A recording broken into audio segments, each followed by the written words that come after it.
In the back room of a Beijing restaurant, I'm getting a taste of China's, well, let's call it eclectic culinary cuisine. Lots of food here. Mr. Chen just told me that this is stud bull penis, this is deer penis, these are lamb testicles, it's Russian dog penis, and this is just deer meat, venison. Exotic maybe, but perfectly legal, so far. Now, Mr. Chen, if I wanted to order some tiger paw or tiger penis, can I order that here? He tells me they do not have it because the tiger is a protected species. Doesn't this say tiger paw here? And tiger penis? They use the name, Mr. Chen says, only to impress their clients. I mean, we see tiger paw and tiger penis on the menu. Mr. Chen, though, is adamant that they don't have it here, and that's just a name. They won't let us back in the kitchen to actually see for ourselves. There's no way of knowing if indeed this restaurant serves tiger, but we do know it's happening throughout China. According to Wildlife Alliance, China is the #1 destination for tiger and other endangered species.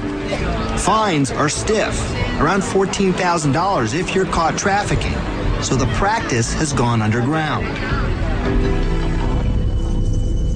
It's 5:30 in the morning in the southern city of Guangzhou, and business is booming at this illegal trading spot. We're trying to stay out of sight, but our cameras pick up images of vendors selling from the back of their vans. I'm with Craig Kirkpatrick of the Wildlife Trade Monitoring Network, Traffic. We decide to get out of the van for a closer look. Our arrival isn't well received. Dealers quickly disperse. Look over here. Hey, Craig. But we are able to catch a glimpse of some of the illegal activity, the sale of ferret badgers and civet cats. Civets, little baby civets here, and then the cat. The consumption of these animals is believed to be the source of the SARS outbreak in 2002, which killed at least 700 people around the world. Despite a crackdown by the Chinese government in 2003, the illegal consumption is growing again. So they're buying it because they want to eat the meat? Exactly. They're buying it for medicine purposes as well? Yes, it's more of a generalized health tonic rather than a specific medicine prescribed for any particular ailment. Walking the legal markets in Guangzhou, it's easy to see why overexploitation is the #1 threat to China's animals. Thousands of turtles, poisonous scorpions, and snakes fill the stalls. Dried bags of seahorse, shark fin, and deer tails pile up along the streets. There's even pillaging from other countries to satisfy the almost endless demand. It truly is a global trade, coming in from Southeast Asia or from the United States. In this stall, endangered turtles from Madagascar. For sale here, illegally. This is illegal. Are the police going to come here and shut a place like this down? There's so many other priorities that they've got going in this very large country that's expanding at a tremendous rate. Wildlife trade just doesn't really register very high on their priority list. These animals aren't just delicacies. Many of them are consumed as a form of medicine. Practiced for thousands of years, traditional Chinese medicine draws on at least 500 species of plants and animals. I was brought up with Chinese medicine. Dr. Paul Butt is a professor at a Chinese university in Hong Kong. He's been studying the use of wildlife in traditional Chinese medicine for over 30 years. This is bear bile. Bear bile, yes, from bear farms. You can see it. They got it direct from the live bears. In China, over 7,500 bears are kept in cages while their bile is extracted several times a day through a steel catheter. It's a process that critics call barbaric, but traditional Chinese medicine uses it to treat everything from heart disease to impotence. In Chinese medicine, the bear bile has been used for maybe over 12,000 years, and still is very good medicine. Dr. Butt's not alone in his beliefs. 95% of hospitals in China offer traditional remedies. That, coupled with a growing Chinese population, causes concern that traditional Chinese medicine is driving species to extinction. This is really a dilemma. because we too wish to protect those endangered species. But at the same time, it would be difficult for us to decide whether we should simply save them or, in emergency occasions, ignore our child or our beloved ones lying sick in bed. You're saying sometimes it's worth it. Well, we have to find out. As a doctor, I can't say if these treatments work or not. Most are so obscure they haven't been tested by Western science. But whether or not the Western world thinks they work isn't going to stop the practice. In fact, it's only growing. The market for exotic and endangered species is simply a matter of supply and demand. But it's a problem made worse when the number of animal species continues to decline and our own species, mankind, continues to grow at such a staggering pace.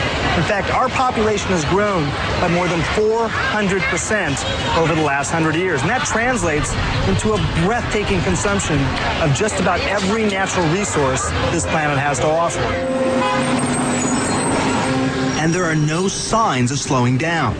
According to a United Nations report, by the year 2050, there will be 9.1 billion human beings on Earth. That's nearly 50% more than today. It's not that there isn't enough physical space for that many people. There simply aren't enough natural resources on this planet to support everyone. Already scientists say we're consuming 30% more each year than the natural world can regenerate. 30%, and that's at current population and consumption levels. Now consider China.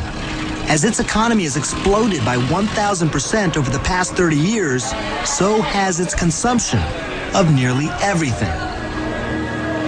China now consumes more meat, grain, steel, and cement than any other country. It extracts more coal from the ground than anywhere else. It builds roughly 2 coal-fired power plants each week.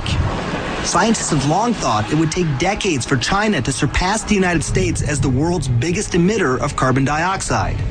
Those scientists were wrong.